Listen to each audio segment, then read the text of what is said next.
Donc maintenant, je vais donner la parole à notre invité d'honneur, M. Christian Kess, et ensuite président de Rallye, vice-président de Côte de France et président de Monagri. Et ensuite, nous aurons une discussion après des débats, après son intervention qui, j'en suis sûr, en suscitera. Merci, Président. Alors, je crois qu'il y a beaucoup de présidents ici, alors je vais dire messieurs les présidents. J'ai compris qu'il y avait des perpétuels aussi, donc messieurs les perpétuels. Je note qu'à ce stade, il n'y a pas de dames. Mesdames et messieurs, bonjour à toutes et à tous. Tout d'abord, merci de m'inviter dans ce lieu prestigieux.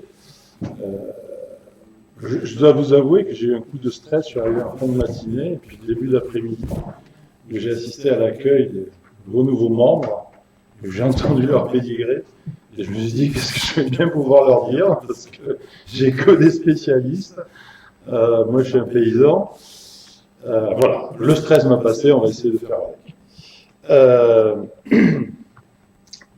Vous m'avez demandé, Président, d'évoquer les enjeux pour l'agriculture française, et on a bien compris que dans un moment où les choses sont difficiles et avec en plus la perspective d'une nouvelle politique agricole. Alors, moi je vais peut-être commencer par vous dire qui je suis, parce que quand on émet des idées comme ça, il vaut mieux que je vous donne le décodeur. Alors, je viens de vous le dire, d'abord je suis un paysan. Alors je suis un paysan un peu particulier, là aussi qu'on soit très clair. J'étais pas destiné à être paysan, je faisais de l'histoire géo, je dois être chercheur en géographie, en géomorphologie pour être exact. Et puis, les circonstances de la vie, le décès soudain de mon père m'a amené à reprendre l'exploitation familiale. Voilà. Tout ça pour vous dire aussi que je ne suis pas formé par la famille agricole classique. Voilà. Par le monde que vous connaissez fort bien, beaucoup d'élus agricoles, de générations issues de la JAC. C'est pas ma culture, voilà, je préfère le dire de suite. Ça ne veut pas dire que j'ai beaucoup d'amis dans ce monde-là et que je partage beaucoup de choses, mais ma petite différence, elle est peut-être là. Donc, agriculteur avant tout, président du groupe Euralis, un groupe coopératif du sud-ouest de la France, assez classique, dit polyvalent, toutes les activités agricoles du sud-ouest, moins quelques-unes, on ne fait pas le lait par exemple, mais on en fait beaucoup, certainement trop d'ailleurs pour être vraiment efficace sur tous les chantiers. Et puis de la présidence d'Euralis, j'ai pris des responsabilités dans la coopération française. Je suis vice-président de Côte de France et au titre de cette vice-présidence, deux chantiers particuliers. Je suis président du métier du grain, donc tout ce qui concerne les céréales, l'approvisionnement en France. Et Côte de France m'a aussi confié le chantier européen. Donc je suis présent à Bruxelles, je présente Côte de France à Cogeca, que j'ai présidé pendant un mandat de 4 ans, c'est un peu anormal, mais cette histoire, parce que c'est un mandat non renouvelable de 3 ans normalement. Bon, ça c'est une façon de me décrire, de vous donner mes fonctions. Il y en a une autre, peut-être plus qualitative. Moi je veux dire deux choses sur moi. Moi je suis intéressé par l'approche collective. Voilà, d'où la coopération. Je suis né dans la coopération. En tant qu'agriculteur, je suis né dans la coopération. Je me suis installé grâce à la CUMA, voilà, tout simplement, et j'ai construit toute mon installation autour de la CUMA. Alors, je pense que tout le monde sait ce que ça veut dire, mais je n'ai jamais acheté un tracteur. Voilà, jamais. Et je n'en achèterai pas, tout seul. Et puis, la CUMA, ça c'était mon quotidien. Et puis la coopération, quelqu'un que vous connaissez, j'étais coopérateur de Rallye, puis le président Marcel Cazalet à l'époque m'a demandé de m'investir dans le conseil d'administration. Donc c'est devenu mon monde, mon univers, coopérative, Coop de Pau à l'époque, Rallye aujourd'hui. Alors, la coopération, vous savez, il y a des endroits dans le monde, quand on en parle, ça fait un peu bizarre, ça fait un peu communiste encore. Je me souviens même qu'on avait changé chez Euralis, on avait une société qui s'appelait Coop de Pau Semences. Daniel, tu connais. Et on a changé le nom, vous savez pourquoi? Parce que Coop de Pau, Coop Semences, c'était pas très populaire dans l'Europe du Nord pour vendre des semences. Chez les Anglais, entre autres, ça faisait bizarre. J'ai quoi là? Coopérative? Non. Bon, c'était pas, ça chantait pas au marché. Bon, donc on est devenu Euralis. Mais la coopération, vous l'avez compris, pour moi c'est très important. Et la coopération, c'est effectivement la vie d'un groupe. Je suis convaincu de ça. L'être humain, en tout cas, pour les agriculteurs, c'est une nécessité d'avoir une action collective. Et la coopération, elle ne détruit pas pour autant l'individu. Hein, au contraire. Alors je vais prendre une image, moi je suis du Sud-Ouest. J'ai été éduqué, j'ai commencé à jouer au rugby à l'âge de 6 ans, je crois. Je jouais à peu près tous les dimanches, avoir joué à la section paloise encore. Mais pour moi, c'est une équipe de rugby. Parce que dans une équipe de rugby, il y a besoin de stars, de vedettes. Mais la plus grande des stars du monde, si l'équipe ne fonctionne pas, contrairement à d'autres sports, il n'existe pas. Donc voilà, ça c'est une première conviction très forte. Deuxième conviction, et je m'arrêterai là, c'est mon goût, mon appétence pour l'innovation. Je suis un peu un fou de l'innovation, a priori ça me plaît. Donc vous comprenez que le monde dans lequel on est, notre pays actuellement, ça me fait un peu mal à la tête parfois, même souvent. Mais je crois vraiment dans l'innovation. Je fais partie, tout jeune, moi j'ai des images de ma jeunesse, je vais avoir 7-8 ans, je crois. Ben, c'est Armstrong qui marche sur la Lune. Donc ça m'a fait rêver. Et je crois toujours à la recherche spatiale. Je vois quelqu'un au fond de la salle, avec qui j'avais une discussion il n'y a pas très longtemps. Je dis, tu crois encore à la recherche spatiale? Oui, moi je suis convaincu et j'espère que l'homme ira loin dans l'espace. Bon, voilà, ça c'est moi. Hein. Donc la coopération, l'innovation, c'est vraiment deux choses qui me fondent. Donc, pour revenir au sujet, alors là aussi, les deux présidents, ils ont parlé avant, ils ont dit beaucoup de choses. Donc, je vais sabrer un peu dans ce que j'avais prévu de vous dire, parce que on va essayer d'éviter les redites. Mais je vais commencer par quand même faire un peu un état des lieux sur ce qui fait notre monde agricole aujourd'hui, ce qu'il organise, et avec comme pensée ultime, je vais finir sur la politique agricole, donc d'essayer de retenir ce qui m'apparaît important pour définir une future politique agricole. Alors, je vais commencer dans cet état des lieux, par deux rêves qui ne se sont pas réalisés. Je pense pour nous tous ici, on est tous quand même, on n'est pas des jeunes, quoi, hein, globalement, si j'ai bien vu la salle. Mais je pense qu'il y a deux choses qui nous ont presque tous fait rêver, en tout cas ici, et qui ne se sont pas réalisées. Ce premier rêve, c'est l'évolution du monde, tout simplement. C'est la globalité. On a tous un peu rêvé d'un monde qui irait vers la paix, qui s'organiserait, qui permettrait à l'économie, mais aussi grâce à l'économie, hein, qui permettrait que tout aille mieux, globalement, que les échanges se fassent, que tout soit fluide, que les inégalités du monde se résolvent, etc., etc. Vous avez tous ça en tête, et y compris sur nos sujets agricoles et d'alimentation, hein, qui ont été évoqués. Eh bien, malheureusement, c'est pas ça. L'évolution du monde que nous observons, et maintenant de façon très factuelle, c'est à peu près le contraire. Certes, il n'y a pas de conflit majeur, certainement grâce à l'arme nucléaire, mais il y a beaucoup de conflits locaux, il y a beaucoup de points de rupture, et dans ce contexte, l'alimentation devient quelque chose de le vital. Ça devient une arme. Hein. Là, j'ai écrit un petit bouquin il y a quelques temps qui s'appelait L'arme alimentaire. Ça prend toute sa consistance.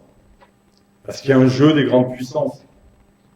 Parce que, pour le dire très clairement, première conclusion, Ricardo, ça marche pas dans ce monde-là.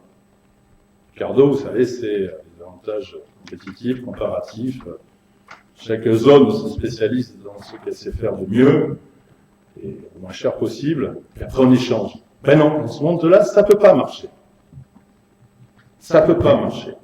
Parce qu'il y a des affrontements tels qu'à un moment donné, si je délègue mon alimentation, si on va raisonner à l'échelle des continents, si tel continent délègue son alimentation à l'autre, non, à un moment donné, on va lui serrer le kiki, comme on dit en Béarn, et pour lui faire avaler d'autres choses. Donc, ça, voilà, c'est une réalité extrêmement puissante et dont on doit tenir compte. Sans compter, on le voit dans le temps récent, mais ça a été évoqué aussi, donc j'insisterai pas beaucoup, que dans ce monde, la fluidité, les marchés, ils sont manipulés.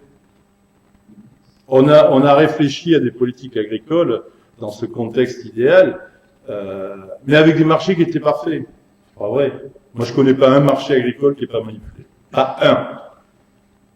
Alors, ponctuellement, ils fonctionnent de temps en temps. Dans le courant, ils sont manipulés en permanence. Alors, manipulés de plusieurs formes, soit directement. Poutine ferme sa frontière, fait monter les prix, descend de l'autre côté, les Argentins mettent une taxe, un machin. Mais les États-Unis mettent un farm bill assez puissant pour permettre à leurs agriculteurs de résister à une volatilité assez forte, etc., etc. On peut utiliser tous les exemples. Ou alors, les Chinois s'amusent avec les marchés. Là aussi, ça a été un peu évoqué. Mais moi, j'ai un souvenir qui m'avait marqué. C'était quand je suis rentré au conseil de rallye, j'étais dans la commission des marchés, enfin, qui suivait le trading du groupe. Et un lundi, je me souviens, on arrive, je vois les traders du groupe affolés. Les Chinois se sont mis à vendre du maïs sur le marché mondial. Alors que tout le monde on était dans une ambiance, les Chinois, ils achètent. Les Chinois se sont mis à vendre. Panique. En une semaine, les marchés se sont effondrés. Mondialement, la semaine d'après, ils rachetaient 50 fois ce qu'ils avaient vendu. Voilà, bon. Donc ça m'a fortement marqué. On a été évoqué précédemment le lait. Ils sont en train de racheter du coup les exploitations néo-zélandaises et australiennes en faillite. On peut parler du port où actuellement ils sauvent le port européen face à la crise du débouché russe. Ils le sauvent littéralement aujourd'hui, c'est vrai, mais parce qu'ils ont un problème de production porcine, eux, pour des raisons sanitaires. Mais dès qu'ils vont l'avoir résolu, ils tireront le tapis à nouveau. Hein. Donc voilà, les marchés, c'est surtout ça. C'est des affrontements, parce qu'il y a des gens qui légitimement veulent assurer leur autonomie alimentaire, ne veulent pas être dépendants, pour des tas de raisons. Bon, puis on n'a pas le temps d'en discuter. Mais voilà, ce que je veux vous dire, c'est que Ricardo, je n'y crois pas une seconde. Ça peut pas marcher quand on parle d'alimentation du monde, et c'est même hyper dangereux. Pour les raisons que je vous ai indiquées, d'autres aussi, y compris sanitaires. Bon, Sud-Ouest, grippe aviaire. On spécialise des productions de volailles là où ça va bien normalement. Par exemple, le Brésil, tiens, un exemple. Gros potentiel de production, main-d'œuvre pas chère et tout ça. On peut focaliser la production là-bas. Mais le jour où la grippe aviaire arrive là-bas, dans une région spécialisée, voilà, le monde a faim tout d'un coup. La protéine animale. Donc, voilà ce que je voulais vous dire sur ça. Il y a un autre rêve qui malheureusement est en train de s'écrabouiller, c'est l'Union européenne. Alors vous avez vu que j'ai une petite expérience européenne, en tout cas au niveau des instances agricoles. La réalité, c'est évidemment pas ce à quoi on a cru. Aujourd'hui, je vais faire très court, c'est chacun pour soi. Chaque pays. Et quand je raisonne agriculture, moi j'ai assisté à une dizaine d'années d'expérience européenne à la déliquescence totale de l'unité agricole entre pays. Quand je suis arrivé, on se parlait encore en ayant des combats communs. Aujourd'hui, c'est des combats de faux cul. Le truc, c'est je préserve la position de mon pays. Point. Et on est en compétition redoutable entre nous.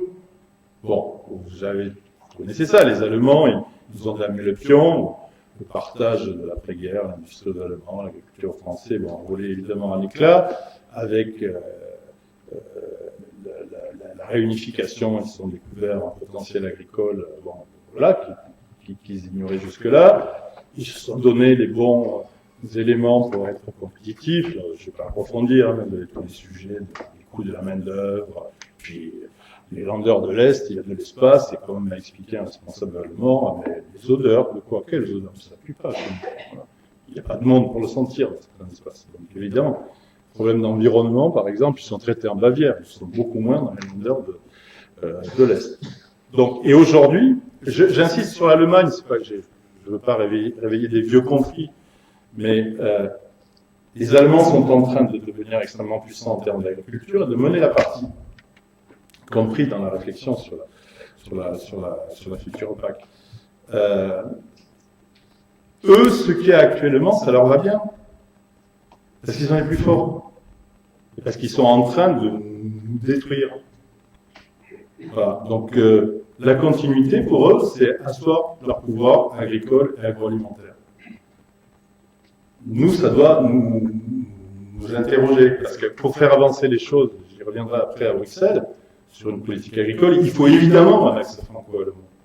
Mais l'axe franco-allemand, ça ne peut pas être s'aligner sur la position allemande. Parce qu'actuellement, on n'a pas les mêmes positions. Comme globalement, d'ailleurs, l'Allemagne, d'une façon générale, n'a pas le même intérêt que la France. Hein. C'est plutôt l'Allemagne a une économie de retraités, donc intérêt à avoir une bonne rentabilité de leur placement, etc. Alors que nous, plutôt de façon caricaturale, hein, ce que je dis, nous on a besoin d'emploi, de travail, voilà, besoin d'autre chose qui est contradictoire. Bon, donc voilà, deux rêves qui vont peser quand on va vouloir réfléchir et définir une politique agricole. Ensuite, et là aussi je passerai vite puisque ça a été largement évoqué, mais je résumerai ça globalement, un élément fort, un modèle agricole très critiqué, qui pèse sur tout le monde. On a évoqué le désarroi des campagnes, c'est énorme actuellement ce qu'il y a. Je disais tout à l'heure en prenant un café, moi j'ai fait une réunion de Macuma justement, là, il y a 8 jours pendant les vacances, en mai. J'étais en face de 25 gars, quoi, qui sont des copains avec qui je travaille au quotidien. Enfin, là, on parle pas langue de bois. C'est vraiment dur. Là aussi, hein, les paysans, on est coupables, hein, parce que on peut dire les prix, la volatilité, les choses qui vont pas, la pression des environnementalistes et tout. On a balayé devant notre porte, hein. Moi, je suis agriculteur du Sud-Ouest. Le niveau de charge, et on était dans une réunion de CUMA qu'on a sur nos exploitations, est inadmissible. Inadmissible. Charge de mécanisation, par exemple, il y a 200-300 euros hectare à gagner sur tous les hectares du Sud-Ouest, je peux vous l'assurer. Bon, donc, il faut prendre en compte le désarroi agricole, mais en même temps, il faut qu'on soit exigeant, et auto-exigeant dans mon cas, pour qu'on fasse les efforts nécessaires aussi pour travailler certains petits péchés mignons qu'on a, le matériel et les terres, le foncier en particulier. Donc, ce modèle agricole, il est effectivement critiqué, vous l'avez évoqué, l'innovation qui est très remise en cause. Hein. Bon, on va pas se refaire l'histoire des OGM à CRISPR-Cas9, mais bon voilà, peut-être même cause, même effets, il y a intérêt à vraiment réfléchir au sujet. Donc remise en cause des biotech, des phytos, hein, on est en plein psychodrame sur l'éco-phyto. En gros, une remise en cause, en tout cas d'une forme d'innovation. Heureusement, pas de toutes les innovations, mais il y a un certain nombre d'outils extrêmement puissants qui nous apparaissent pouvoir vraiment solutionner, régler des problèmes, qui aujourd'hui, on ne peut pas y accéder, quoi. Voilà, et c'est dramatique. Et là aussi, c'est pas pareil partout, y compris en Europe. D'une façon générale, c'est l'industrialisation, entre guillemets, de l'agriculture qui est rejetée. Alors, certainement avec des vraies raisons, hein. bon, il ne faut pas non plus tout rejeter comme ça, dire tous des imbéciles. Non, il faut qu'on prenne sur nous. Il y a des choses qui ont été excessives, qui ont été certainement beaucoup trop loin. Bon, en même temps, il faut aussi arriver à faire comprendre à nos concitoyens que, bon, pour avoir des prix, ben, il faut qu'il y ait certaines formes quand même, alors, je ne sais pas si c'est de l'industrialisation, mais en tout cas, il faut qu'il y ait des économies d'échelle, il faut qu'il y ait des choses comme ça qui jouent. Mais en tout cas, on est obligé de le constater. Et puis, la rafale des sujets polémiques, le bien-être animal, avec les véganes, les machins. J'ai dû tous voir la dernière sortie de Nagui, par exemple, sur le sujet, avec donc des grands prescripteurs d'opinion. Je le dis en plaisantant, mais c'est vrai. Je veux dire, Nagui est un grand prescripteur d'opinion qui explique qu'il ne faut pas manger de foie gras, par exemple. Donc, vous comprenez que ça me réveille le matin quand j'entends ça. Pour résumer tout ça, on peut comprendre que l'agriculture est un terrain de jeu idéal parce qu'on est finalement au milieu, l'agriculture et l'agroalimentaire, au milieu de beaucoup de problématiques mondiales, de la mondialisation elle-même. Enfin, je veux dire, pour attaquer la mondialisation, on attaque l'agriculture et ça parle à tous les consommateurs, ça parle à toutes les mères de famille, quand on raisonne risque, santé, etc., etc. Donc c'est une diabolisation facile.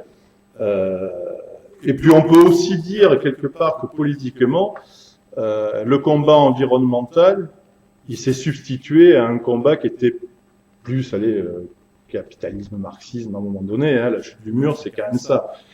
C'est assez marrant de voir Mélenchon, par exemple, qui est devenu un grand écolo devant l'éternel. Bon, voilà. Alors, là aussi, un clé d'explication. Je suis convaincu de la nécessité, je suis convaincu de l'enjeu environnemental. Là, je faisais un peu de mauvais humour. Je suis, mais plus que convaincu de la nécessité de faire évoluer les pratiques et de l'impact de l'agriculture sur la santé de la planète, et que c'est un vrai problème à gérer. Hein. N'entendez pas qu'il faut que je vous dis qu'on laisse tout ça de côté. Bon, au total, ça fait donc une agriculture et des agriculteurs en désarroi fort, très fort. Mais tout ça, c'est assez sinistre, hein, ce que je viens de vous raconter. Bon, vous allez me donner la corde à la sortie. Non. Moi, je pense qu'aussi, au travers de tout ça, il y a énormément d'opportunités. Énormément d'opportunités. Et puis, on a un truc fabuleux qui tombe à point, alors qui va aussi nous faire très mal à la tête, qui nous fait très mal à la tête, mais c'est la révolution numérique, qui ouvre des horizons fabuleux par rapport à nos métiers. Et vraiment, alors, horizon, d'ailleurs, mesure même pas l'étendue des changements que ça peut générer, mais moi je suis convaincu qu'il y a des choses extrêmement positives qu'on peut créer et mettre en place effectivement dans la transformation de nos pratiques, mais surtout dans finalement la relation qu'on doit avoir avec nos consommateurs, avec nos concitoyens. Moi je suis persuadé que demain, enfin, dès aujourd'hui, c'est en partie le cas, mais demain, d'une façon très très directe, les produits d'Euralis, ils seront conçus en parfaite concertation avec les clients d'Euralis, en direct. Voilà. Et d'ailleurs, je suis convaincu que si je ne sais pas faire ça, on disparaîtra, on sera mort. Voilà, tout simplement. Et toutes ces innovations, hein, en travers de plateformes, tout ça qui ont été évoquées, je répète, il faut qu'on s'en empare. Ça, c'est un de nos enjeux. Mais moi, je vois là aussi, dans toutes ce que vous avez décrit en noir, c'est extrêmement stimulant. On a besoin aussi, des fois, d'avoir le pied à l'arrière-train, quoi. Et ça, voilà, il faut qu'on le prenne comme ça, il faut qu'on soit positif, il faut qu'on génère des transformations très très fortes dans nos façons d'être, sur nos exploitations, dans nos entreprises. Je prends un exemple, tiens, sur l'entreprise. Les COP, vous savez, de nos moteurs, ça a toujours été la distribution de phyto et de semences, par exemple, engrais phytosemences. Ben, moi, je vais vous dire ce que j'ai dit au patron de Pôle agricole chez RAL. Je lui ai dit, dans 5 ans, tu ne vends plus des phytos. En tout cas, on ne vivra plus grâce à ça. Tu ne feras plus de marge grâce à ça. Ça ne veut pas dire qu'on ne vendra plus de produits phytosanitaires, hein, qui soient d'origine bio ou d'origine de la chimie conventionnelle. Mais ça veut dire qu'on devra vendre des itinéraires techniques, qu'on devra vendre des concepts beaucoup plus globaux qui intégreront des phytos. Mais si je reste sur un métier où je dis mon core business est de vendre des phytosanitaires à des machins, je suis mort, je suis foutu. Et ça, c'est énorme à faire comme changement. Hein.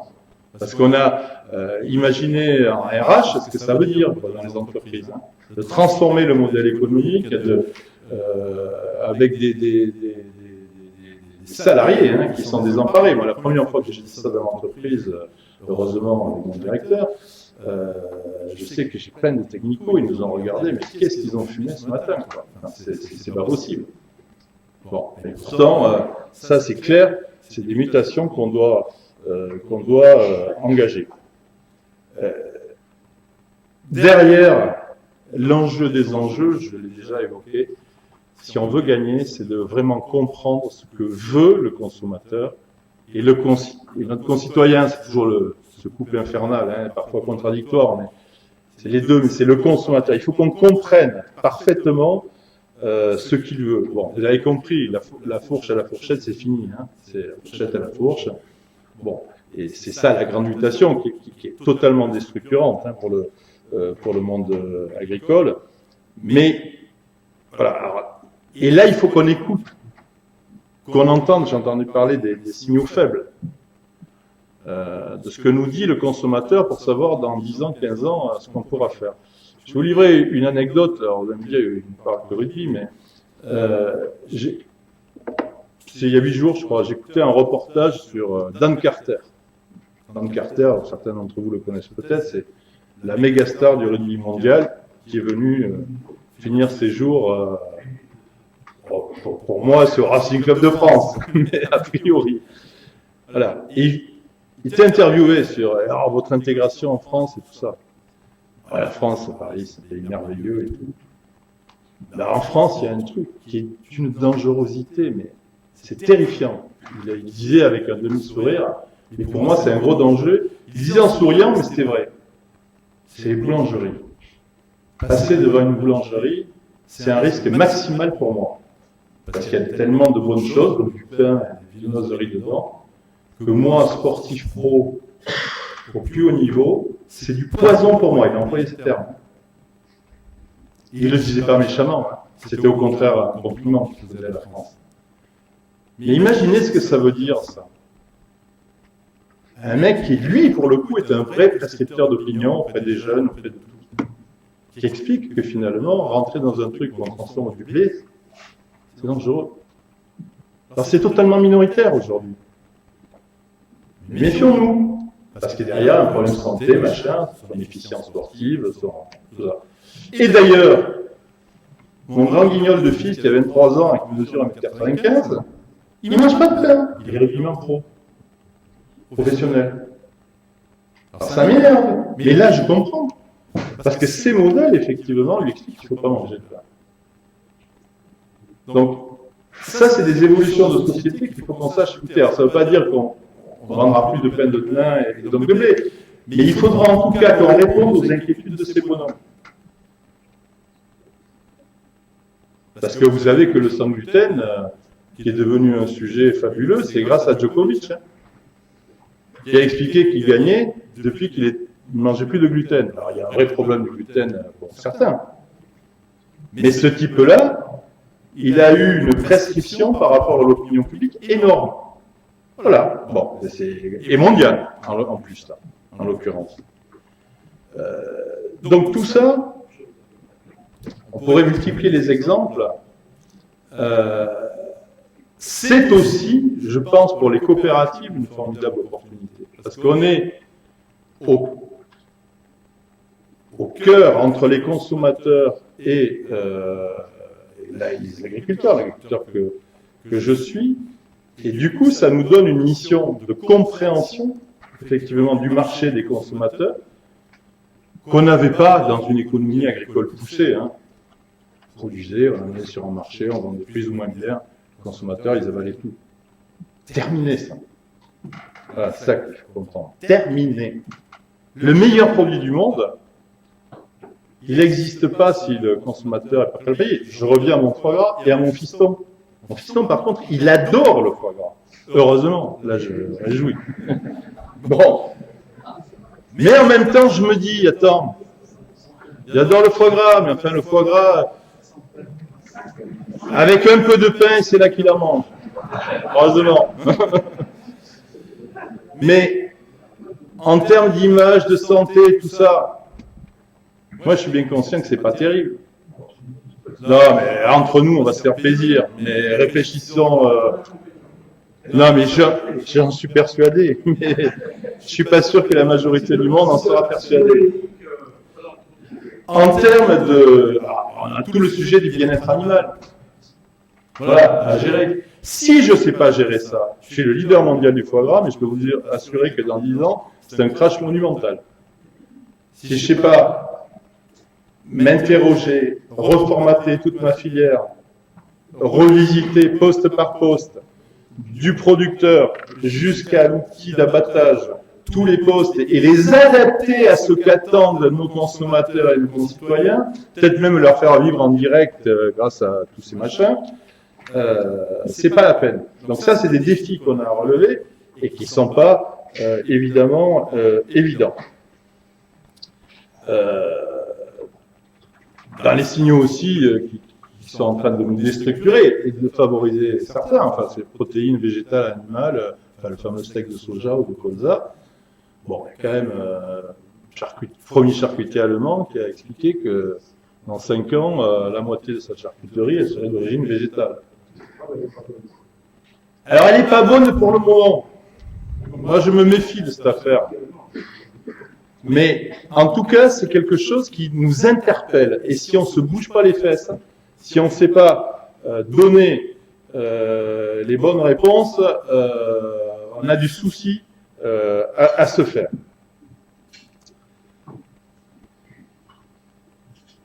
Au milieu de toutes ces évolutions, il y en a une. Je parle de ces évolutions de technologie, le numérique, etc. Il y a un sujet qui va remonter, qui remonte avec force, c'est et là-dedans l'agriculteur. Qui devient l'agriculteur dans tout ça? Et là, il y a plusieurs types de questions. Il y a un dossier d'ailleurs dans Agrapresse de cette semaine sur le statut de l'agriculteur, assez complet d'ailleurs, qui pose la question du statut de l'agriculteur, que je vous recommande. Parce que là, il y a plein de choses. On parlait du numérique. Moi, je suis parti de la dernière génération d'agriculteurs où mon savoir-faire, c'est quoi? C'est, j'ai regardé le ciel, un sol, j'ai entendu dire l'arrière-train de ma vache, de ma truie, de mon machin. J'ai interprété qu'elle a faim, qu'elle a soif, qu'elle a machin, qu'il faut que je lui mette un peu plus de ci, de ça, tout ça. C'est ça mon savoir-faire d'agriculteur. Et c'est ma différence avec vous, même si vous étiez des grands spécialistes. Je vous mettais au milieu du troupeau, vous auriez fait des grosses bêtises. Voilà. Et moi, je les aurais évitées. Par contre, maintenant, le numérique, ça veut dire que mon machin va sonner à 5, il faut inséminer la truie numéro 508, parce qu'elle est à poil, elle est pile poil. À 35, mon smart va encore sonner pour dire qu'il faut déclencher l'irrigation là-bas parce que les sondes, elles ont machin. Puis d'ailleurs, elle va se déclencher toute seule et tout le bazar. Enfin, je peux multiplier les exemples. Vous pouvez comprendre qu'on va sélectionner un profil d'agriculteur, mais totalement différent de ce qu'il était jusqu'à ce jour. Et je représente un des derniers spécimens de cette espèce-là. C'est une mutation extrêmement forte et comprenez qu'elle interpelle bien sûr les agriculteurs. Et c'est quelque chose qui ira très vite. Qui ira très très vite. Ça va être une rupture brutale. Alors là, on est dans la phase de transition, mais à mon avis, ça risque d'être assez foudroyant, l'affaire. On parle du statut de l'agriculteur dans cette nouvelle économie agricole, toutes les questions qui ont été posées. Il devient quoi au fait? L'exploitation familiale, ça veut dire quoi là? Tiens, il y a des fonds qui s'intéressent à l'achat de terres, parce que c'est un déplacement optimisé. Le fonds des retraités de l'enseignement américain, il a décidé que 20% de son pognon, il irait dans des terres. Résultat des courses, dans 5 ans, 50% des terres agricoles américaines auront changé de main et appartiendront à des fonds. Moi, j'ai mis un groupe d'administrateurs en veille pour suivre certains colloques avec ces fonds un peu partout dans le monde. Voilà. Et dans ce monde-là, alors c'est pas, Bertrand, tout à fait l'agriculture des firmes, hein, c'est fonds qui placent de l'argent là-dedans et qui après, il y aura des chefs de culture, mais qui pourront être des agriculteurs aussi, hein, ça, ils feront du cousu main. Mais en tout cas, on sort de l'agriculteur, en plus dans le sud-ouest, propriétaire exploitant, etc. Ça rompt avec ça. Si je vais encore plus loin, je vous ai dit le client commande, donc quelque part l'aval qui transforme va commander, va remonter l'ordre au client. L'agriculteur, il y a un fort risque qu'il devienne un simple exécuteur pour le compte de la distribution, etc. Je dis bien qu'il y a un fort risque, il y a un très fort risque. Moi, je me souviens d'un grand patron, d'un grand groupe de la distribution française, qui, au moment où ils avaient le droit de faire de la pub pour les marques de distributeurs, m'avait expliqué, m'avait dit, mais n'embêtez pas, on va vous expliquer comment tout faire. Maintenant, on va débouler, on va venir vous expliquer. Voilà. En gros, ils nous réduisaient au rôle de supplétif, producteur de la commodity de base, et puis après, voilà. Bon. Je ne veux pas dramatiser, mais c'est une vraie question. Moi, j'ai ma part de réponse. J'y insisterai même dans la conclusion. Je pense que les coopératives peuvent être un outil pour justement, et ça doit être un enjeu pour les agriculteurs que de s'approprier l'aval, effectivement. Alors, pas tout l'aval, hein, parce que on ne peut pas tout faire. Hein. Et il faudra d'ailleurs qu'on sache entre nous, peut-être se partager les chantiers, s'associer pour le faire. Mais en tout cas, ne pas, à mon avis, la ferme seule, si elle n'a pas un minimum de contrôle sur la marque derrière, elle deviendra supplétive. Et on peut se le dire entre nous, elle est interchangeable dans ce cadre-là. Alors heureusement, il y a quelques tendances qui contrebalancent ça. C'est d'ailleurs, c'est la volonté de local qui s'exprime très fortement aujourd'hui. Après, se méfier de l'effet de mode, hein, quand même. Mais je pense que entre l'enjeu environnemental, moins de kilomètres, etc., il y a quelque chose quand même d'assez résilient là, qui peut nous permettre de construire intelligemment, et particulièrement pour les coopératives, puisque par définition on est attaché à des territoires. Alors, je n'exclus pas pour autant les entreprises non coopératives, hein, c'est pas du tout ce que je veux dire. Elles ont évidemment leur rôle et leur efficacité à faire valoir. Voilà, bon, je voulais vous dire plein de choses sur ça, mais sur tout ça, mais beaucoup de choses vous ont déjà été dites, je le répète, par les présidents. Il y a quelque chose qui va évoluer aussi dans cette nouvelle, et qui évolue avec cette nouvelle économie agricole, c'est la version fourchette de fourche, c'est le rôle de nos organisations agricoles. Je le dis ici, hein, dans le monde fourchette, il est évident que le syndicalisme était le roi. C'est par lui que ça passait. D'autant plus dans des temps anciens où il contrôlait le financement et tout. Aujourd'hui, terminé. Fourchette de fourche, c'est justement un outil économique qui sera prépondérant auprès des agriculteurs et créateurs de valeur. Je le pose en débat, mais on sait très bien le sujet du remembrement des organisations agricoles, il est posé depuis un quart de siècle. Il n'est pas franchement abordé, mais je pense qu'on aura intérêt à l'aborder sous peine qu'il se fasse tout seul, quoi, subrepticement. Voilà. En tout cas, il y a des rapports de force au sein de la profession agricole qui vont se faire jour, certainement de façon assez violente. Voilà, je livre ça à votre réflexion. Alors, j'en viens oui, au cœur du sujet. Au-delà de tout ça, je pense que les décisions individuelles d'entreprise, qu'elles soient la ferme, qu'elles soient l'entreprise qui va avec et tout, elles vont peser très fort, l'adoption des technologies ou pas et tout. Mais il y a quand même besoin de politique agricole, et c'est un input fort, une politique agricole. Voilà. Et ces politiques agricoles, le sujet est reposé concernant la PAC, puisque on peut dire que les 2 années qui viennent vont déterminer le prochain épisode de PAC qui s'ouvrira en 2020. Alors, on le déterminer comme toujours à 80-90%. Dans les coins, il y aura des choses qui vont bouger, mais l'essentiel se fera là. Alors, sur ça, bon, là, je vais prendre beaucoup ma casquette Montmagri, hein, pour pas faire de faux semblants. Moi, je vous donne mon opinion, hein, et surtout en fonction de ce que je vous ai dit avant sur le monde, l'Europe et tout. Bon, on a besoin d'une PAC pour vivre dans ce monde-là, dans ce monde quand même assez guerrier, assez compétitif, et puis avec une compétition qui, je le répète, n'est pas saine et loyale. Hein. Faut pas qu'on se raconte d'histoire. Bon.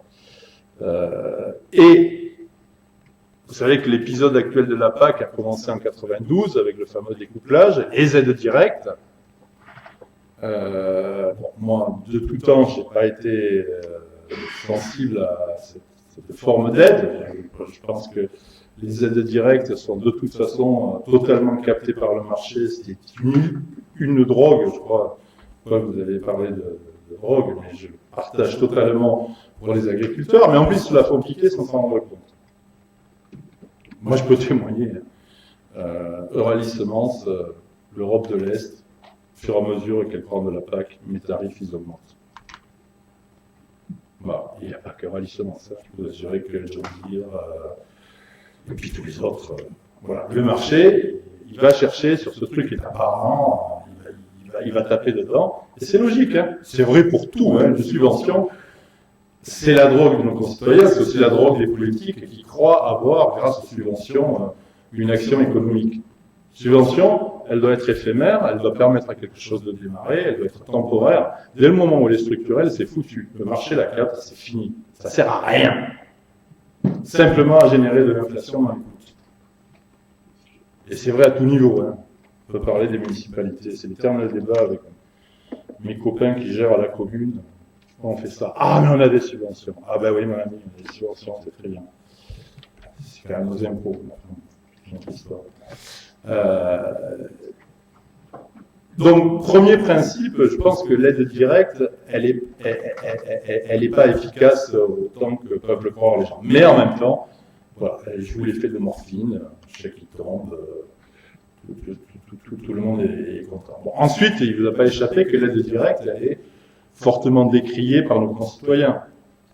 Alors, à tort sur le fond, hein, puisqu'on se rappelle, 92, l'aide directe, c'est pour dire l'Europe en produit trop cher, il y a un marché mondial qui est certes un marché de dumping divers et variés, mais il faut s'adapter à ce marché. Donc en gros, on vous baisse les prix de 30%, et on vous le compense, ces 30% souvent des directs. C'est ça la PAC découplée. On est compétitif au marché mondial, en oubliant que ce marché, il peut baisser encore plus, ou monter d'ailleurs très fort aussi, avec toutes les manipulations et les avatars qu'on a décrits. Mais peu importe, l'esprit c'était ça. Or, ça c'est un de mes débats avec Dacian, je crois Paul, je crois que c'est vous qui l'avez cité, ou Dacian Cielo. J'allais différent sur ça parce que cette aide directe, j'ai perdu le fil de ma pensée, je voulais dire quoi. Le débat avec Dacian Cielo sur l'aide directe. Oui, sur l'aide directe, oui, qui est décriée par nos concitoyens. Et du coup, Dacian, sa solution, c'est, attends, on fait du verdissement pour la rendre acceptable. Et Bertrand aussi m'a expliqué ça d'ailleurs, je me souviens dans mes années communistes. D'ailleurs, je te tiens. Mais franchement, c'est le piège. C'est le piège, parce que le verdissement tel qu'il est foutu aujourd'hui, c'est des charges. Donc, ok, j'ai un budget de verdissement, j'ai 30% de ma PAC, je la touche pour faire du verdissement, mais en fait, j'ai des charges. Donc, par rapport à mon sujet initial, je touche une prime pour compenser un écart avec le marché mondial, je perds cet écart. Et quand je dis c'est des charges, je veux être très concret. Et je dis pas en soi que c'est mauvais. Hein. Si je ne peux pas désherber, que je dois employer une épareuse, par exemple, pour entretenir ma haie, c'est plus cher. Si j'ai un terrain avec des rochers, ce qui est mon cas, que je dois entretenir, donc je peux même pas y mettre d'épareuse parce que ça pète tout, je me le fais à la main. Alors moi, ça m'a fait du bien, j'ai passé une partie de mes vacances de Noël à ça. C'est du sport.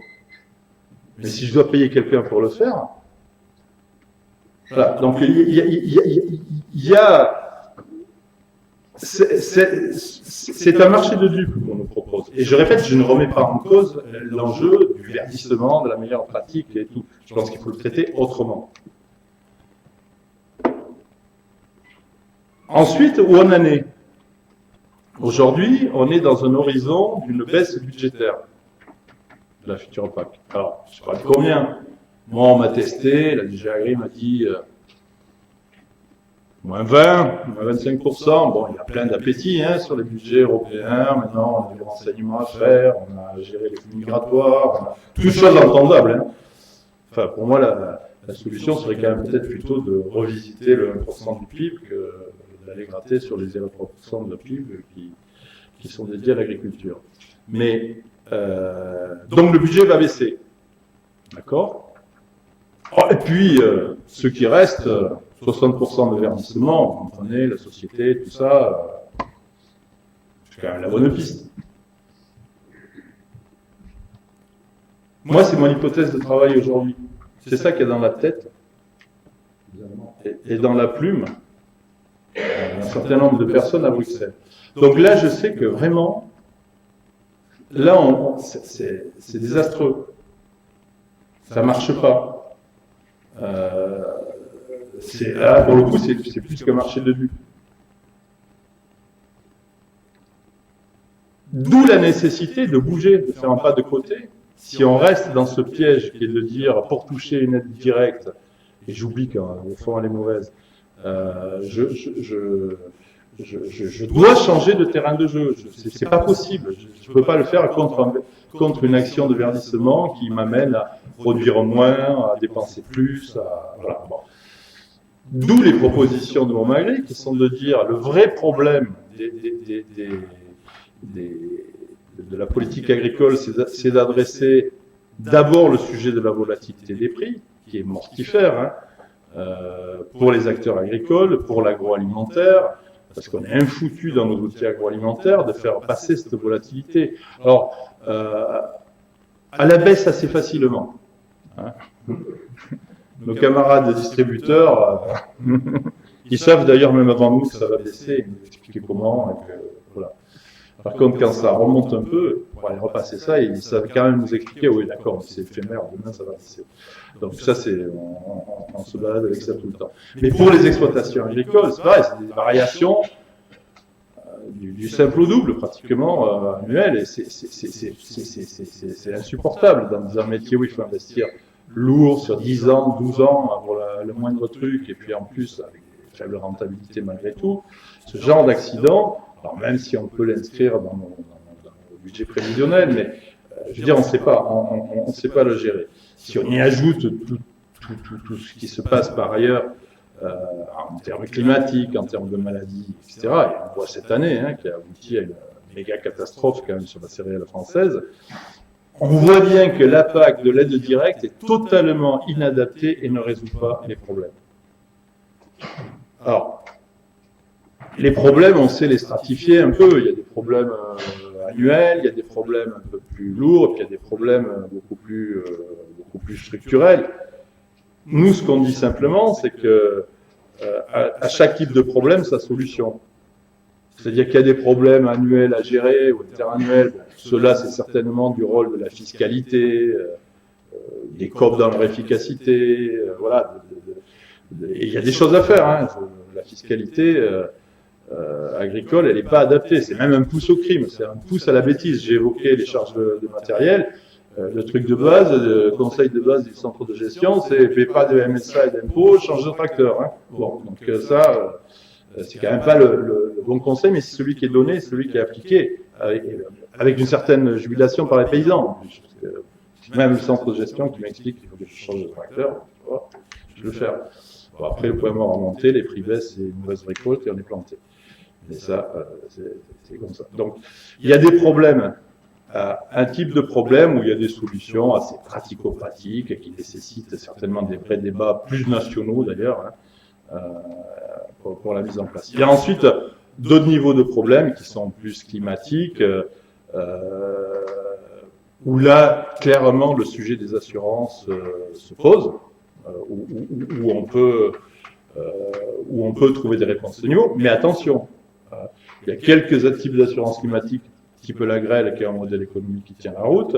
Dès qu'on veut aller plus loin, vers climat et revenus, etc., le modèle ne marche plus. Et on sait bien que, prenons les États-Unis, qui ont mis ça dans leur politique agricole, c'est extrêmement subventionné pour que ça tienne la route. La prime est subventionnée pour les agriculteurs, entre 50 et 80% en fonction des productions. Surtout, il y a réassurance de l'assurance, il y a la signature de l'État fédéral pour réassurer les assureurs.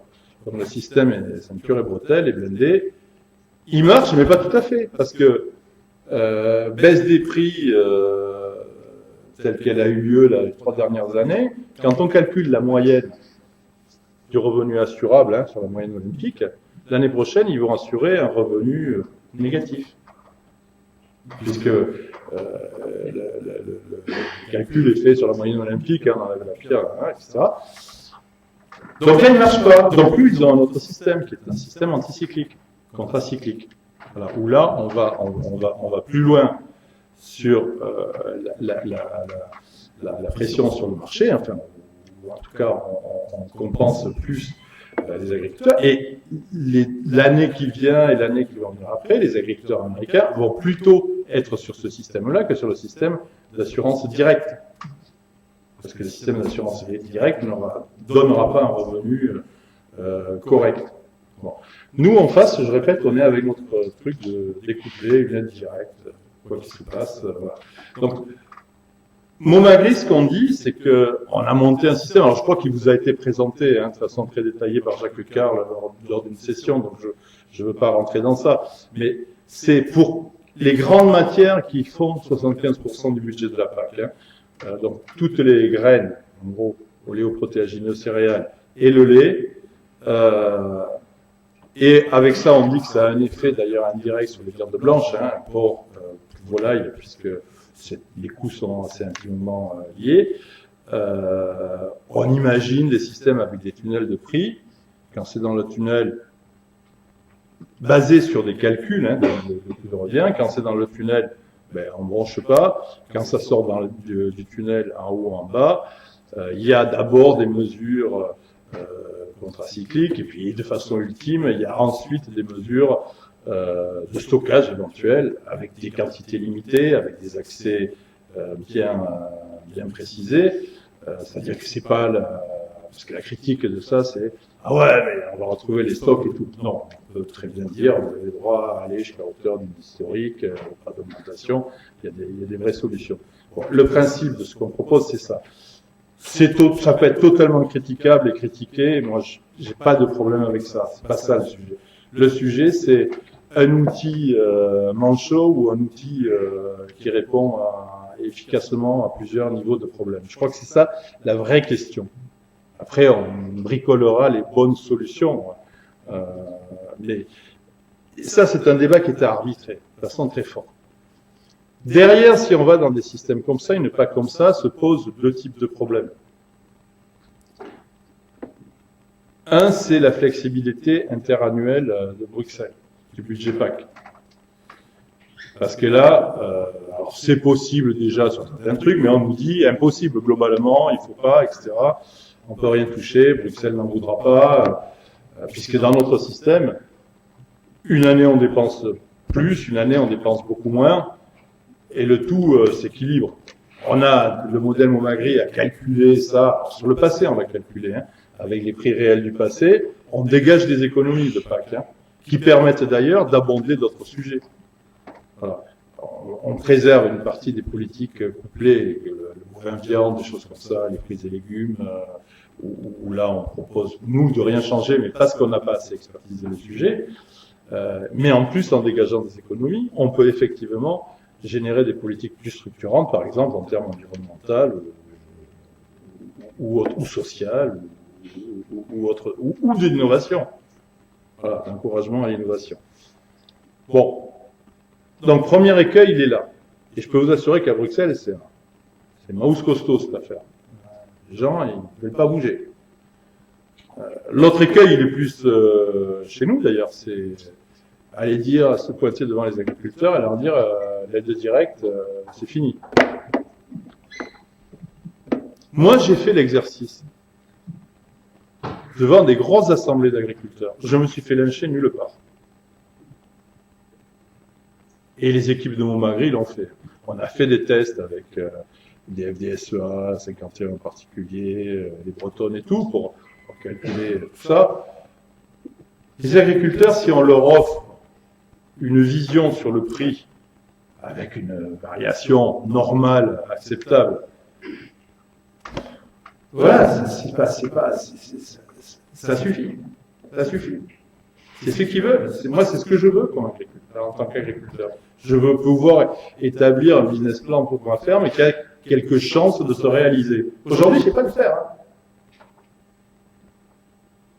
Voilà. Aujourd'hui, je sais pas parer. Quand vous avez le pépin climatique et le pépin prix en même temps, type les céréales en gros du Nord-France, là, c'est le bug intégral. Mais ça, voilà, ça veut dire il y a un vrai débat à mener à Bruxelles, il y a un vrai débat à mener avec nos agriculteurs. Il faut certainement un peu de courage pour le faire, parce qu'il faut aussi sortir du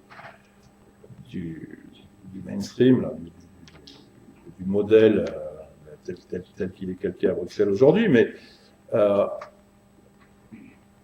moi, je prétends que c'est possible. Alors après, il faut qu'on fasse œuvre de conviction avec nos collègues aussi pour faire passer ça.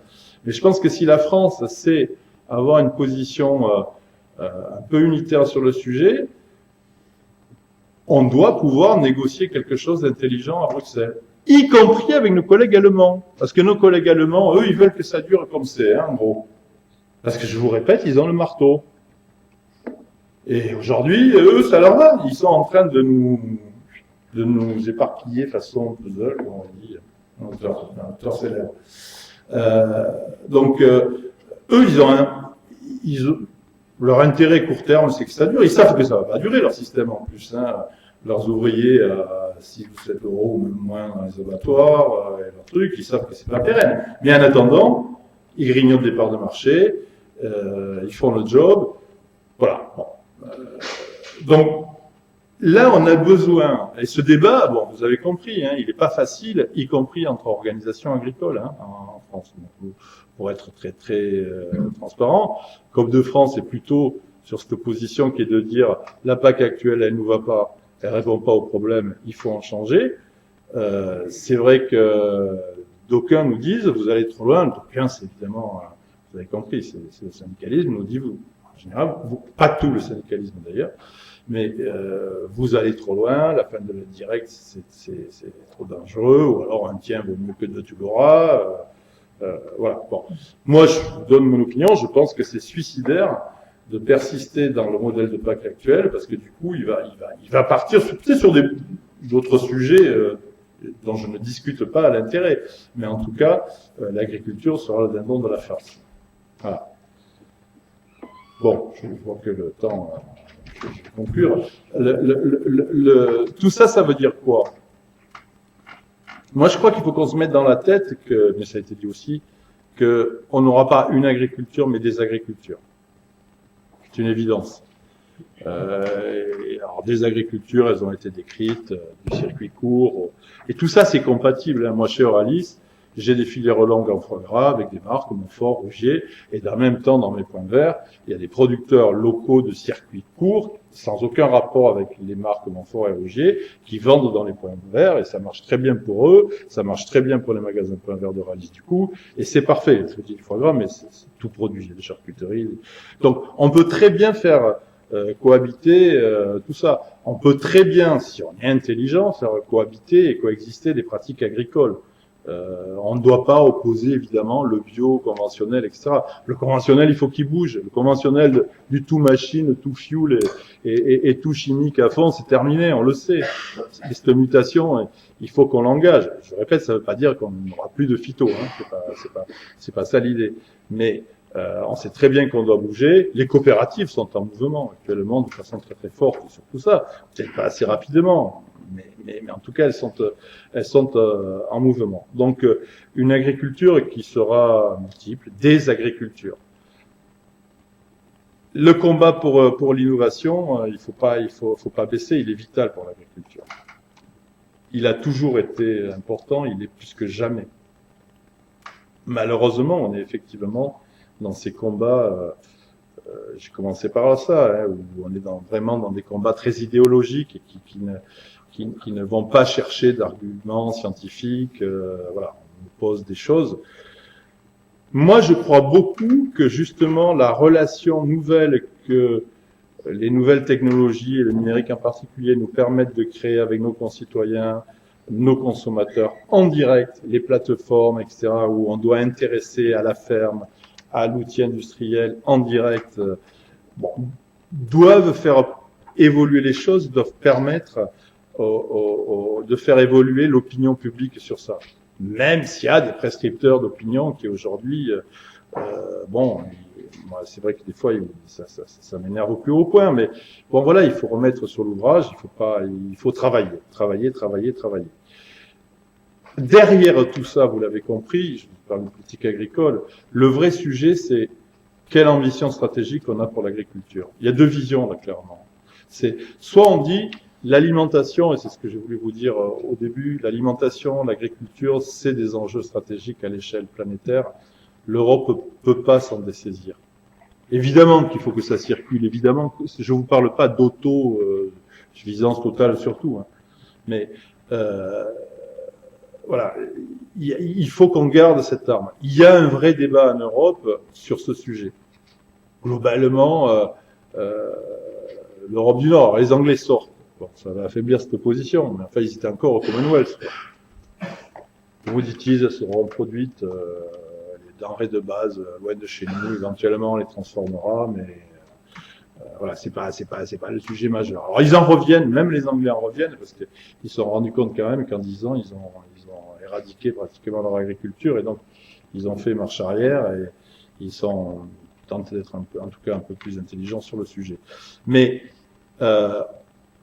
cette question, l'agriculture, est-ce qu'elle a vraiment une valeur stratégique, oui ou non? Il faut vraiment faire répondre à cette question. Parce que sinon, le risque, c'est qu'on aura une agriculture résiduelle, certes, certainement et duale d'ailleurs, avec certainement une agriculture résiduelle de qualité qui couvrira 5-10% du marché, bio compris d'ailleurs, parce que bon, je n'ai pas eu le temps d'en parler. Et puis on aura une agriculture résistante des quelques grandes plaines de l'East Anglia, peut-être à la Rhénanie, quelques poches comme ça, mais en tout cas, on aura déstructuré notre modèle agricole et agroalimentaire, parce que n'oublions pas que sans agriculture, il n'y a pas d'agroalimentaire. Ça aussi, c'est un truc qu'on nous a vendu pendant longtemps. Hein. On va faire le haut de gamme. Et puis les autres, ils feront le bas de gamme. Les Brésiliens, quand ils commencent à faire un atelier de poulet, ils ne pensent pas à exporter la matière première pour qu'on la transforme et qu'on en tire les bénéfices. Hein. Ils commencent par bâtir l'outil industriel, d'ailleurs, de transformation avant de mettre la ferme toute. Donc, voilà, cette question, il faut la trancher. Et on a besoin de tout le monde dans les mois qui viennent, et donc c'est un appel au peuple que je fais, pour animer ce débat. Je vous assure qu'on est en péril si on y prend garde et si on ne sait pas arbitrer ce débat. Parce qu'on a tous nos contradictions, y compris le monde agricole, hein, avec des visions à un moment donné. Ça dépend de la posture où on est, hein, on peut être très court terme, moyen terme, long terme, etc.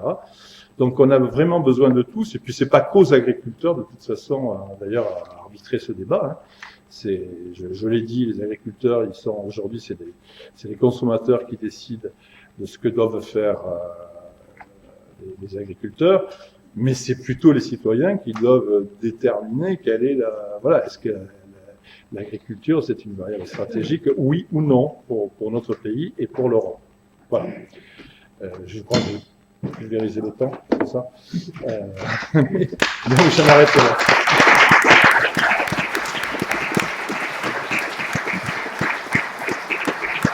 On va prendre quelques questions.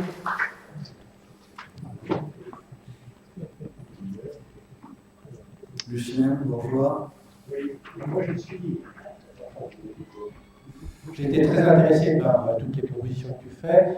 Et juste une chose, tu es président d'une grosse coopérative et j'ai pas entendu le mot interprofession. Et je me suis dit, mais quand même, dans cette Europe où on retire toute action à l'État, ne serait-il pas le moment de laisser les acteurs privés s'organiser davantage? Et est-ce que les interprofessions ont un rôle à jouer? Et comment tu le vois?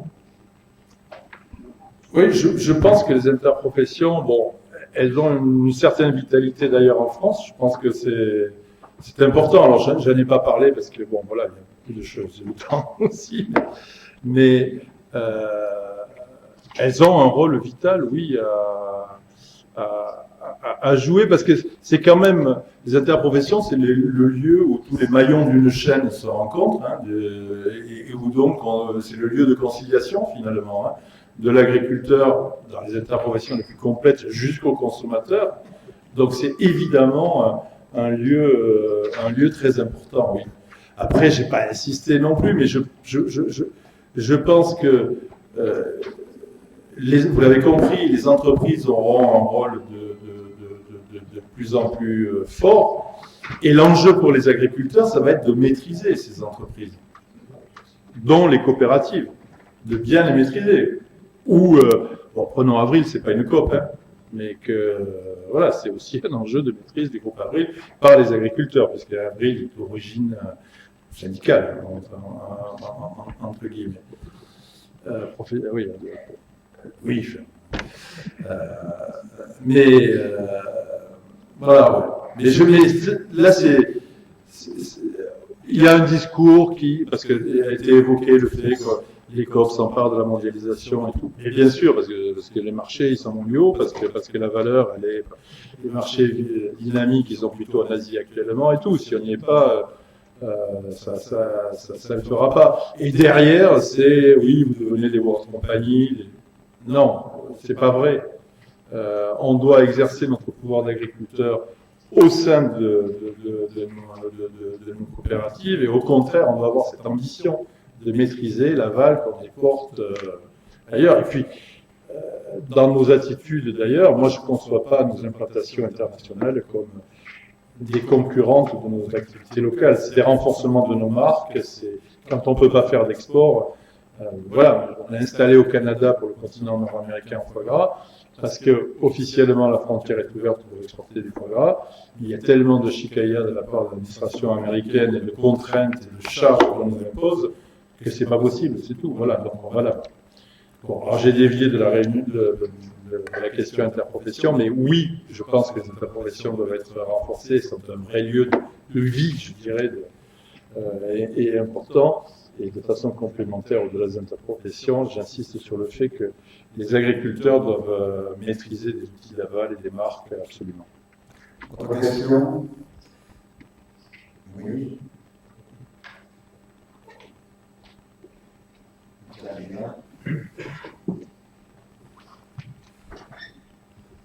Merci. monsieur, vous avez beaucoup insisté sur un point sur lequel je voudrais intervenir, c'est que vous avez sans des formules, vous avez même dit t'écoutes pas le consommateur, t'es mort. Alors, en effet, il faut sans doute écouter le consommateur, mais il faut savoir aussi que le consommateur, d'abord, il ne pas grand-chose sur les domaines dont vous venez de parler, que l'opinion publique est versatile, qu'elle change rapidement, elle est soumise à des effets de mode, elle est travaillée par des mouvements militants, par des prescripteurs d'opinion, etc. Donc je crois qu'il faut l'écouter certainement, mais il faut surtout travailler à l'informer. À l'informer sur ce qu'est l'agriculture, bien sûr, mais à l'informer aussi sur les forces néfastes qui la travaillent. Ces prescripteurs L'opinion. que sont Nagui, qui s'y connaît au Nagui, tous ces intellectuels médiatisés qu'on nous sort tout bout de champ en leur demandant leur avis sur tout et n'importe quoi, quand ils sont en dehors de leur spécialité, leurs opinions ne sont que des opinions personnelles. Ça ne sont pas des connaissances, ce ne sont pas des avis autorisés, ni des avis compétents. Donc je crois qu'il faut que l'opinion sache aussi, ce qu'est l'agriculture, mais ce que sont ceux qui essayent d'orienter leur consommation. Je partage totalement ce que vous dites. J'ai peut-être pas été assez clair quand je vous parle, quand je vous dis tout le gain que je pense on peut tirer du numérique, et c'est aussi ça, c'est de nouer ce contact au quotidien avec l'opinion publique et avec nos consommateurs en direct pour expliquer qu'est-ce que c'est le produit qu'on fait, comment on le fait, en étant totalement transparent. Parce qu'aujourd'hui, on fait des efforts immenses qui ne sont absolument pas reconnus pour les raisons que vous indiquez. Que je suis loin de moi l'idée de dire qu'on est parfait. Hein, au bout du chemin, c'est absolument pas ça. Mais voilà, il y a cet enjeu de communication, l'économie, enfin, les outils du numérique, tout d'un coup, nous ouvrent une porte qu'on croyait impossible, quoi. Enfin, voilà. Mais ça rejoint ce que vous dites. Vraiment. Alors après, démonter les arguties de nos détracteurs, bon, ça c'est un long sujet, hein. Moi, je m'emploie à le faire de temps en temps, en travers de conférences, des choses comme ça, mais il y a plusieurs types, quoi. Il y a le consommateur de base apeuré, il y a les mamans à qui on fait peur sur l'alimentation de leur bébé, il y a de leur enfant même, il y a à l'autre bout de l'échelle, il y a des militants extrémistes de la deep écologie, qui se rejoignent d'ailleurs avec les militants extrémistes beaucoup plus religieux. Il y a une espèce de cause commune, par exemple sur l'innovation. Hein. On ne modifie pas la nature d'un côté, c'est pour des raisons diamétralement opposées. Donc ça, il y a des analyses à faire, il y a des travaux qui sont quand même un peu faits au sein de la profession sur ça. Et effectivement, on a aussi un rôle à jouer. Mais là, la communauté scientifique, et vous en êtes tous issus, a évidemment aussi une part énorme à prendre. Hein. Parce que moi, pour parler de bien-être animal, ça, on l'a mesuré. Vous savez qui c'est? L'expert reconnu pour le bien-être animal par les Français, c'est le vétérinaire. Donc, je suppose qu'il y a un certain nombre de gars qui sont vétos ici. Voilà. C'est le vétérinaire. On a vu des enquêtes globales, on en a fait faire chez Euralis par rapport au foie gras. Clairement, le sondage nous dit, le véto, il sort largement devant tous les autres prescripteurs. Donc il faudrait qu'on fasse parler que des vétos, en fait, si on veut parler de notre problème foie gras, bien-être animal. Autre question? J'en ai plusieurs. Vous aviez levé.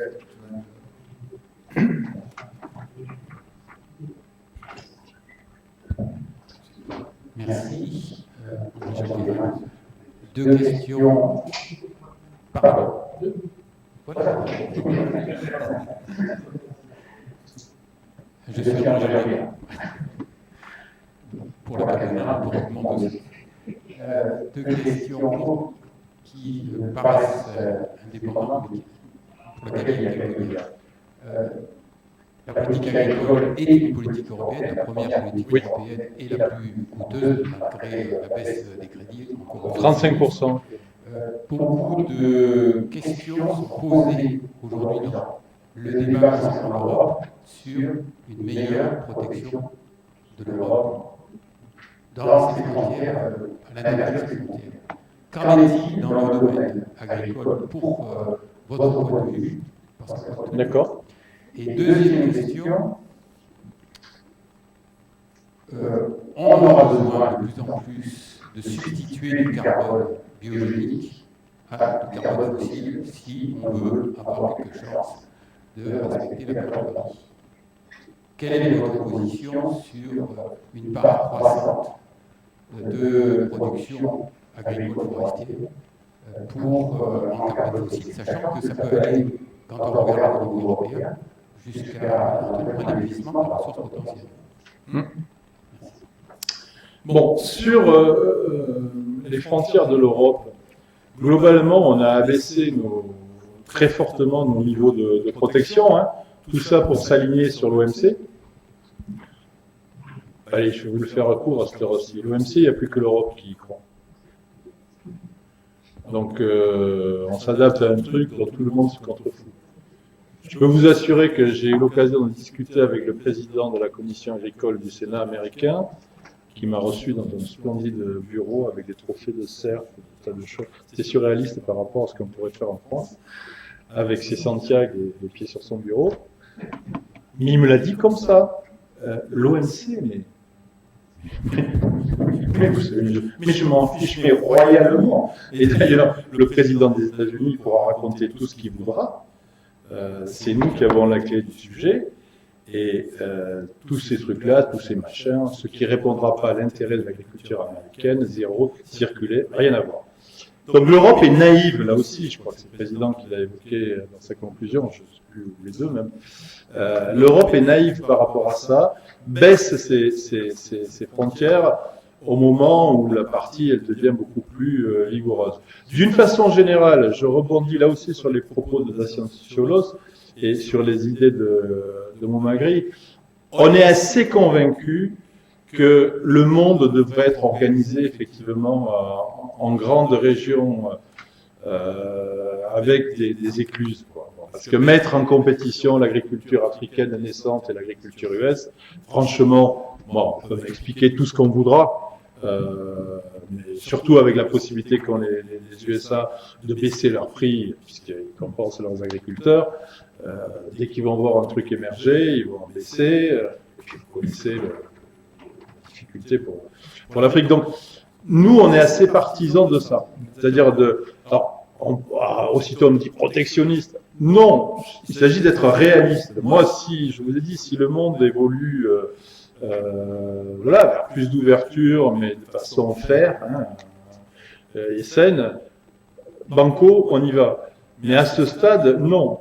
Et ça, c'est un des autres enjeux avec Bruxelles, pour ceux qui pratiquent Bruxelles, c'est qu'on nous renvoie en permanence aux contraintes OMC, aux protections aux frontières de l'Europe, alors que nous, on baisse nos trucs, et que de l'autre côté, ils les mettent. Alors, ils en enlèvent certains. Je vous ai évoqué mon foie gras aux États-Unis. J'ai pas de barrière pour rentrer aux États-Unis avec du foie gras.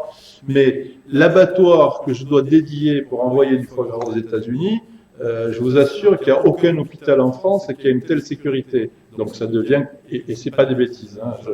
Je peux même vous raconter une expérience, triste pour moi. Mon frère était mourant à l'hôpital dans un service justement spécialisé. Voilà.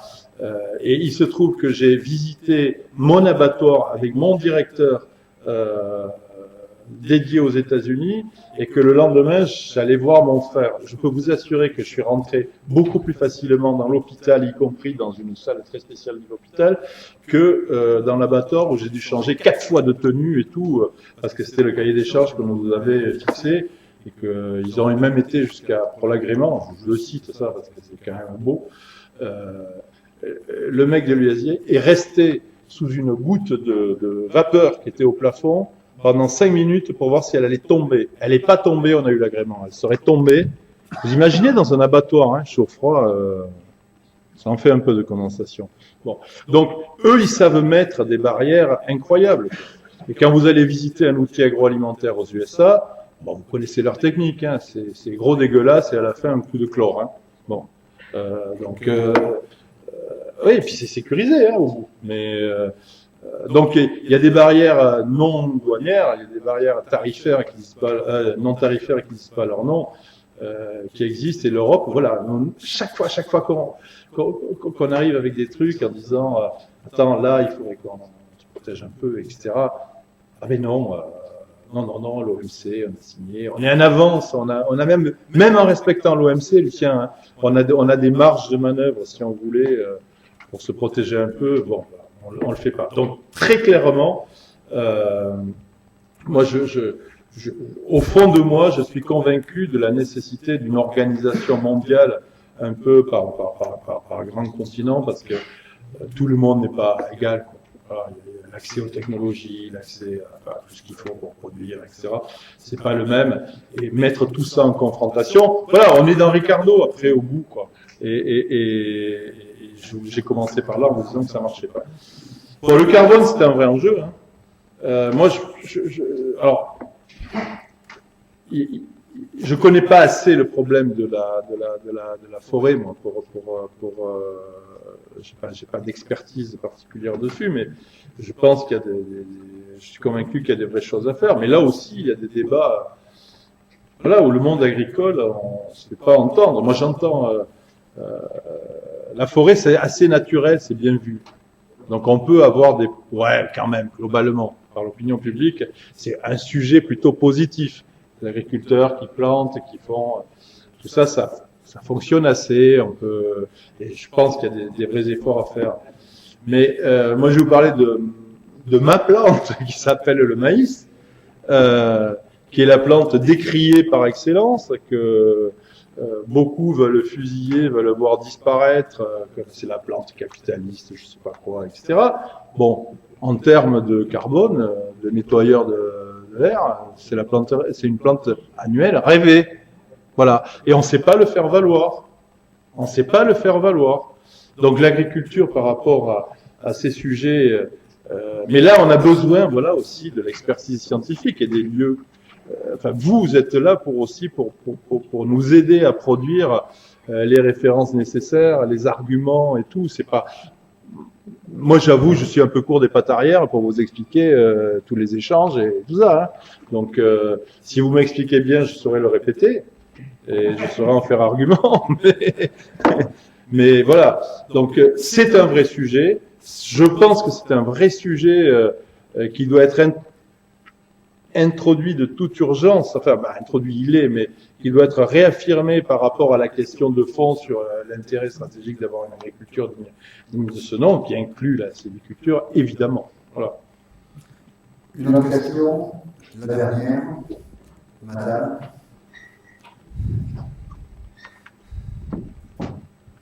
Merci, Monsieur le Président. Bonsoir, Nathalie Denoblé, donc je suis l'un des nouveaux membres correspondants de l'Académie. Vous avez évoqué plusieurs sujets sur la révolution du monde agricole. Vous avez à peine effleuré celui qui m'intéresse, qui est le changement climatique. Je suis climatologue, donc effectivement, je pense que c'est l'une des... J'ai fait de la climato en plus, tout jeune. Oui, mais en fait, on a une vraie difficulté à communiquer avec le monde agricole pour déterminer les risques réels qui sont peut-être faibles dans certains pays au regard d'autres risques et forts dans d'autres. Et par exemple, avec les coopératives qui s'installent sur le temps long, on devrait pouvoir discuter. Or, l'apport de la recherche aujourd'hui est inexistant à l'interaction climat-agriculture, et donc je voudrais avoir votre opinion là-dessus sur comment on avance, comment on progresse, comment on travaille ensemble pour donner les bons mécanismes d'alerte au bon moment. Bon, d'abord, je déplore qu'on n'ait pas trouvé une zone de contact. J'entends votre constat, quoi, hein, qu'il y a rien qui se fait. Ça m'apparaît d'autant plus ballot qu'en plus j'ai une entreprise semencière dans la COP et que ça fait quand même partie des choses qui sont assez essentielles à analyser pour créer des variétés. Voilà. Alors comment? Je crois qu'il faut être très pratique. Hein. Vous allez me donner votre carte de visite. Non, mais à un moment donné, voilà, il faut qu'on crée les liens, les ponts, et puis voilà, moi je vous ai dit, j'ai géographe de formation, je fais de la climatologie, donc c'est une science qui m'est chère. C'était un temps d'ailleurs où la climatologie était le parent, mais pauvre de la recherche, il n'y avait aucun budget. Bon voilà, les choses ont changé, pour malheureusement des mauvaises raisons. Mais voilà, je pense après, l'agriculture, on est conscient de ça quand même, hein, au-delà bon, moi je sais pour discuter avec, entre autres, il y a, des sujets importants, c'est la vigne, hein, où il y a un marqueur très fort de précocité par rapport au cépage, tout ça. Nous, sur des plantes type le maïs aussi, hein, l'acceptabilité des différents indices en latitude, on voit bien que ça évolue. Donc oui, je prends votre constat et puis voilà, peut-être qu'il faut se rencontrer pour voir quels sont concrètement les ponts qu'on peut faire entre nos scientifiques, nos chercheurs. Bon, parce qu'après, on parle de climato, on ne parle pas de météo. Mais, voilà. Hein, c'était les deux. Parce qu'en météo, par contre, on travaille quand même de plus en plus avec, en plus, on est dans le sud-ouest, à Toulouse, c'est assez important pour la météo. Donc voilà. Ok. Très bien, merci. Je crois qu'il y en avait une autre, non? Je n'avais pas vu. Non, on va s'arrêter. Puis Wolfsman, il aura l'occasion une fois. Oh. Bon, on peut applaudir.